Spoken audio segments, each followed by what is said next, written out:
आज बहुत पवित्र महीने में पवित्र फैसला आया है। रमज़ान का महीना चल रहा है, सब जानते हैं। आज अलविदा का दिन है। आज की नमाज़ पूरे साल की नमाज़ सबसे बड़ी नमाज़ मानी जाती है। लाखों करोड़ों लोगों की दुआएं थी। सुप्रीम कोर्ट के माननीय जजों ने फैसला सुनाया है, हाई कोर्ट के फैसले को स्टे किया है। हज़ारों मदरसे, लाखों बच्चों के भविष्य का, मुस्तकबिल का सवाल था।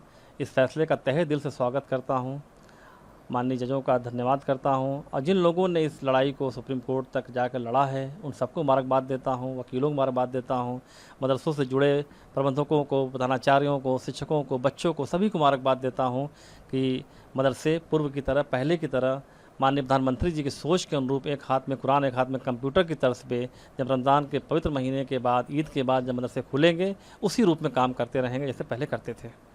कितने बच्चे, बात की जाए यूपी में जो है, आपके अंदाजन कितने बच्चे और कितने टीचर्स हैं और कितने मदरसे हैं?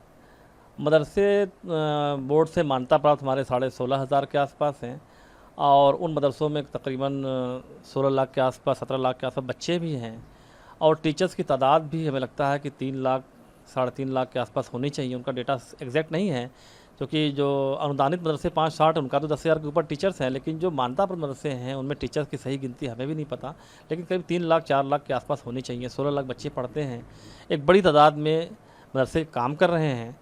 तो उन सब के लिए बड़ा आज खुशी का दिन है कि सभी लोगों को जो घबराहट थी, सभी लोगों की मायूसी थी माननीय हाई कोर्ट के फैसले के बाद, उस फैसले को सुप्रीम कोर्ट ने स्टे करके एक बड़ा काम किया है। सुप्रीम कोर्ट ने यह भी कहा है कि जो हाई कोर्ट ने कहा था कि मदरसे की स्थापना धर्मनिरपेक्ष के उल्लंघन करती है, ये भी गलत ठहराया है। देखिए, मैं पहले दिन से कह रहा हूँ कि जो बोर्ड बना, सरकार ने जो बोर्ड बनाया, वह बोर्ड अरबी, फारसी और संस्कृत जैसे ओरिएंटल लैंग्वेजेस, प्राच्य भाषाओं के विकास के लिए, उनकी तरक्की के लिए बोर्ड बना।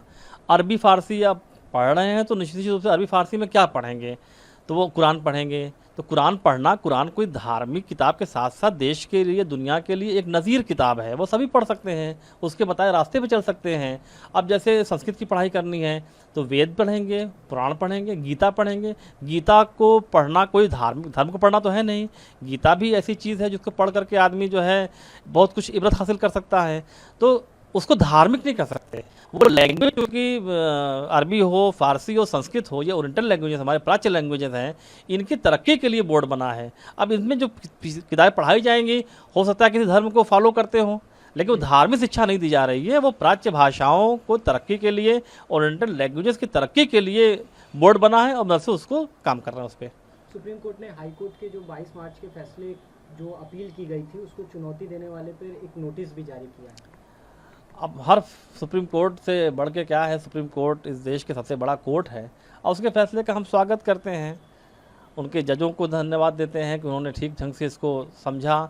जो चीज़ें हम लोग कहना चाह रहे थे, हाई कोर्ट में भी हम लोगों ने पक्ष रखा था, और यही रखा था कि ये प्राच्य भाषाओं की तरक्की के लिए है, उनके आगे बढ़ने के लिए है। अरबी, फ़ारसी, संस्कृत बोर्ड भी है।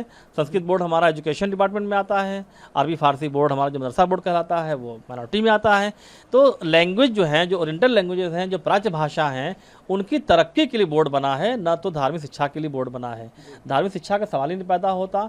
मदरसों में जाकर के देखने की ज़रूरत है। जिन लोगों को थोड़ी तकलीफ़ है कि मदरसे कैसे काम कर रहे हैं, क्या नहीं कर रहे हैं, मैं उनसे आह्वान करता हूँ कि आवें, मेरे साथ चलें, या अकेले जाकर के मदरसों में जाकर के बच्चों को देखें, बच्चों किताबों को देखें, और उन किताबों में ज़रा देखें कि क्या पढ़ रहे हैं बच्चे।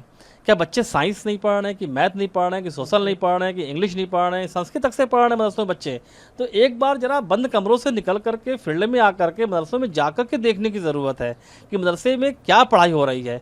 अच्छा खासा बजट हमारे सरकार जो है मदरसों में आधुनिक शिक्षा व्यवस्था को बढ़ाने के लिए, पढ़ाने के लिए किताबें मुहैया कराती है। बेसिक शिक्षा विभाग के सहयोग से उन बच्चों को फ्री किताबें मिलती हैं।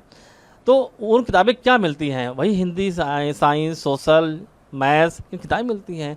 तो बच्चे पूरी तरह से आधुनिक शिक्षा भी ग्रहण कर रहे हैं, और जो प्राच्य भाषाएं हैं उनको भी ग्रहण कर रहे हैं।